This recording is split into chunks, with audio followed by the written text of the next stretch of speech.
तो जय हिंद साथियों, आज का हमारा टॉपिक है समीकरण को हल करके उसके अवयवों का मान निकालना। जैसे मान लीजिए कोई समीकरण x और y के टर्म में है, तो उसको हल करके x का अलग अलग मान, y का अलग अलग मान कैसे निकालेंगे।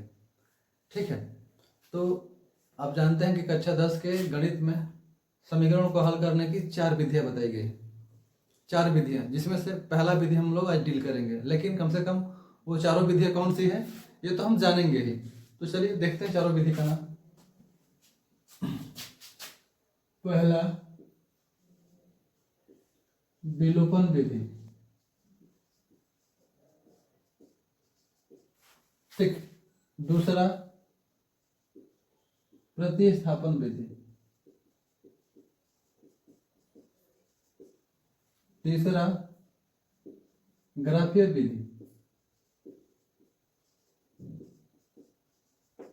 और चौथा क्या बोलते हैं उसको हम लोग, वज्र गुणन विधि।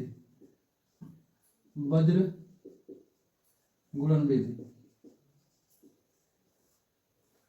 तो ये वो 4 तरीके हैं, मेथड है, जिसके हिसाब से आपको समीकरण हल करना होता है और x तथा y के मान निकालना होते हैं। ठीक है, इसमें से हम लोग आज पहला पढ़ने जा रहे हैं विलोपन विधि।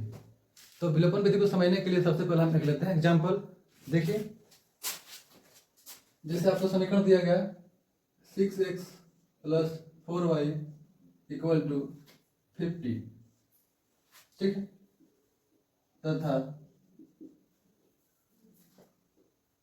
4x + 3y = 35 हो, तो x = question mark, y = question mark. ठीक है, x और y के मान निकालना है आपको समीकरण हल करके। तो हम लोग प्रयोग करने जा रहे हैं पहला विधि विलोपन विधि। चलिए समझते हैं इसमें क्या होता है कि हम इस विधि से हल करने के लिए दोनों समीकरण को पहले देखते हैं। देखने के बाद क्या करते हैं, ये मिलाते हैं कि क्या x और x की वैल्यू बराबर है। अगर ये नहीं है तो क्या y और y की वैल्यू बराबर है। दोनों में से कोई भी अगर एक बराबर होगा तो उसको हम आसानी से एक चर राशि को कटा सकते हैं, x को कटा सकते हैं, y को कटा सकते हैं। लेकिन यहाँ तो उल्टी ही बात है, दोनों में से कोई बराबर नहीं है। ऐसी अवस्था में हम क्या करते हैं, समीकरण को संतुलित करते हैं, बैलेंस करते हैं। ठीक, आइए बैलेंस कैसे करते हैं ये समझते हैं। यहाँ x की वैल्यू 6 है, इसका गुणांक 6 है, इसका 4 है। इन दोनों का हम लोग को बैलेंस करना है। तो 6 और 4 का एलसीएम कितना होता है, 12 होता है। ध्यान समझिएगा ये बात, एलसीएम 12 होगा। तो 6 के टेबल में 12 के बार में आएगा, 2 बार में। तो हमको इस पूरे समीकरण में 2 से क्या करना पड़ेगा, गुणा।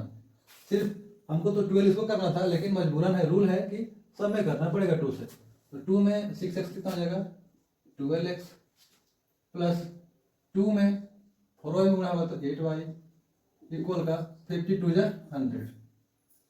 क्या किया हमने, इसको बैलेंस करने के लिए, एक जैसा करने के लिए इसका एलसीएम ले लिया 12। अब 6 के टेबल में 12 2 बार में आएगा, तो 2 से पूरे समीकरण में हम क्या कर रहे हैं, गुणा कर रहे हैं। ये मिला, इसकी बारी। अब इसके टेबल में 12 3 बार में आएगा, तो पूरे समीकरण में हमको 3 से क्या करना पड़ेगा, गुणा करना पड़ेगा। ये करते हैं। तो 3 × 12x, एक तो हम क्या बोलते हैं सफल के बराबर करने में। अब इधर देखते हैं, फिर 3 से भरा इसमें, तो 3 3 9y, इसमें गुणे 3 हो रहा है। ठीक है, और 35 × 105, ये आप ला दिए, बैलेंस कर लिया आपने किसी एक को। जरूरी नहीं कि आप x को बैलेंस करो, आप y को भी कर सकते थे। कैसे, 3 4 कैल्शियम ले लोगे तो 12 ही आता। तो 4 के टेबल में कब में आता है, 3 बार में, तो 3 से सब में पढ़ देते।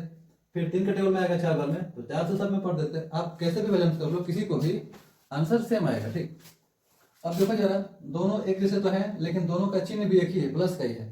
तो हमको क्या करना पड़ेगा, घटाना करना पड़ेगा।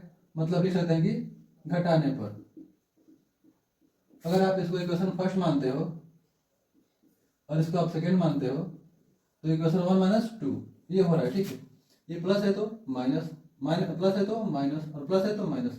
देखो क्या होता है कि जब भी आप घटाते हो, ठीक है, खुद से घटाना पड़ता है आपको, just due to their science. तब आपको क्या करना होता है कि जो जो चिन्ह यहाँ नीचे दिख रहा है सब बदलना पड़ता है। अगर यहाँ माइनस होता तो ये प्लस हो गया होता। ठीक, तो देखो प्लस का 12x यहाँ कुछ नहीं तो प्लस है, प्लस का 12x माइनस का 12x कट गया, कोई दिक्कत? प्लस का माइनस का ये भी कट जाता लेकिन बराबर नहीं है, उतार चढ़ाव है। 8 है ये 9 है, एक y यहाँ बच जाएगा और एक लिखते नहीं। ध्यान ये देना है कि दोनों में से बड़ा कौन है, 9y बड़ा है तो इसका चिन्ह लिखा जाएगा माइनस पर। 100 में से घटाना होगा आपको 105 तो बचेगा माइनस का 5।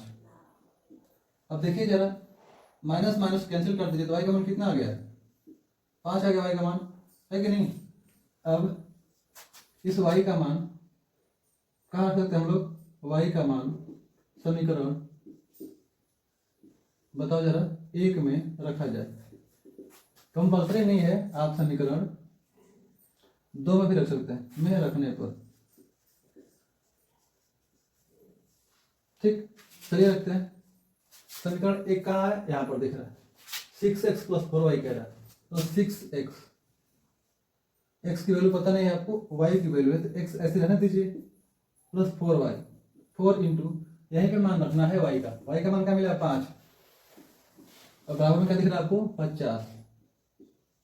तो देखो 6x तो ऐसे रह गया, ये 5 चौका 20 हो जाएगा, उधर 50, 20 को राइट साइड में भेजते हैं तो क्या मिलेगा, इधर प्लस में था तो जाएगा माइनस में।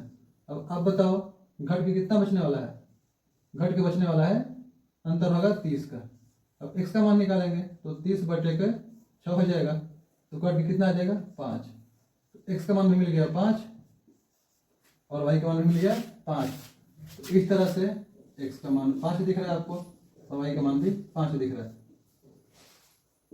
तो दो समीकरणों को ऐसे ही हल किया जाता है। मैंने सिंपल एग्जांपल नहीं लिया था, पहले मैंने ये ले लिया, जो इसमें टिक कैसे किया उसके लिए सिंपल आसान हो गया, क्योंकि सिंपल मतलब क्या होगा कि आपको ये बैलेंस नहीं करना रहेगा, वो ऑलरेडी बैलेंस रहेगा।